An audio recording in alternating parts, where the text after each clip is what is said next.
Hai, assalamualaikum warahmatullahi wabarakatuh. Apa kabar teman-teman? Semoga kita dalam keadaan sehat ya. Oke teman-teman, jadi di video kali ini aku mau sedikit ngebahas tentang alasan kita tetap gak bisa lepas dari yang namanya hutang ataupun hutang ini nggak selesai-selesai ya tiap bulan, bahkan tahun berganti tahun itu kita tetap aja ya masih nyicil yang namanya hutang, masih bayar hutang terus gitu ya. Jadi kayaknya nggak selesai-selesai gitu ya teman-teman. Ada nggak teman-teman yang merasa begitu ya? Boleh ya sharing-sharing di kolom komentar. Oke, jadi untuk alasan yang pertama adalah tidak ada prioritas kebutuhan. Oke, jadi teman-teman maksudnya kayak gini ya teman-teman, bukan berarti kita itu nggak boleh berhutang gitu kan, ya namanya hidup juga ya. Pasti ada masa dimana kita emang benar-benar butuh dan kita itu nggak bisa mencukupinya, dan kita itu nggak bisa juga mengelakkan kalau kita harus berhutang gitu. Tapi balik lagi teman-teman, hutang di sini, kita harus lihat lagi ya, kita, lihat lagi bener-bener keuangan rumah tangga kita ya, yang mana hutang itu bisa nggak kita bayar nanti, cicilannya gitu kan. Nah, kita harus sesuaikan lagi tuh dengan kondisi rumah tangga kita, jangan sampai, kita itu berhutang membuat kita nggak bisa apa ya, hidupnya itu jadi merasa dikejar-kejar hutang gitu kan. Karena kalau berhutang itu untuk yang benar-benar kebutuhan itu, boleh ya teman-teman, ataupun contohnya kayak sakit, itu kan harus disegerakan.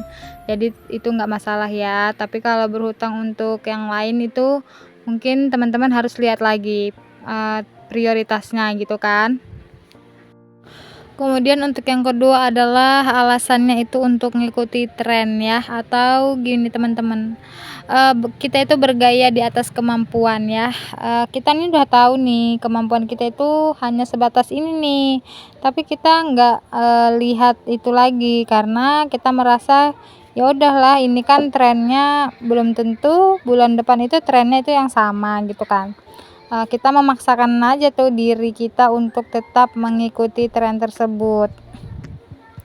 Jadi ini harus dihindari ya teman-teman, karena kita itu perlu mengubah, cara pandang kita gitu ya. Jadi kita itu sebisanya untuk, bergaya di bawah kemampuan kita, biar hidup kita itu lebih, baik-baik aja ataupun lebih tenang gitu ya teman-teman. Kemudian untuk yang ketiga itu adalah, ada kalimat yang seperti ini teman-teman, "Gak hutang gak punya," gitu ya. Ini benar-benar aku alami sendiri ya, bukan dari yang orang-orang ataupun siapa. Karena emang dulu di awal pernikahan itu kan kita serba kurang gitu ya. Jadi semakin kesini tuh aku mikirnya, ya emang kenapa kalau nggak punya, emang itu aib gitu ya. Tapi itu kan, eee, pikiran yang udah makin kesini makin banyak belajar gitu. Tapi kalau dulu itu ya masih gitu mikirnya, nggak hutang nggak punya. Kemudian untuk yang keempat adalah, percaya bahwa rizki itu pasti ada untuk kita bayar hutang ya. Jadi dulu aku, mikirnya gini teman-teman, kalau aku udah punya utang, aku udah ada kewajiban misalnya cicilan, itu aku bisa mengusahakan atau menyisihkan uang untuk bayar. Tapi kenapa ya dulu itu nggak mikirnya, aku kumpulkan dulu baru aku gunakan gitu. Tapi ya udahlah ya, nggak usah kita yang, menyesal ya ataupun menyadari kesalahan itu, kita terlalu menyesali gitu ya. Yang penting ke depannya, kita memikirkan gimana caranya kita bisa berubah lebih baik gitu ya teman-teman. Kita ya belajar, belajar dan terus belajar, karena sampai sekarang pun aku itu masih tetap, belajar dan juga aku masih ada cicilan gitu ya. Oke, jadi di akhir video ini ya ada sedikit ya kalimat yang indah menurut aku ya. Jangan malu hidup apa adanya, tapi malulah ketika kamu pura-pura ada ya.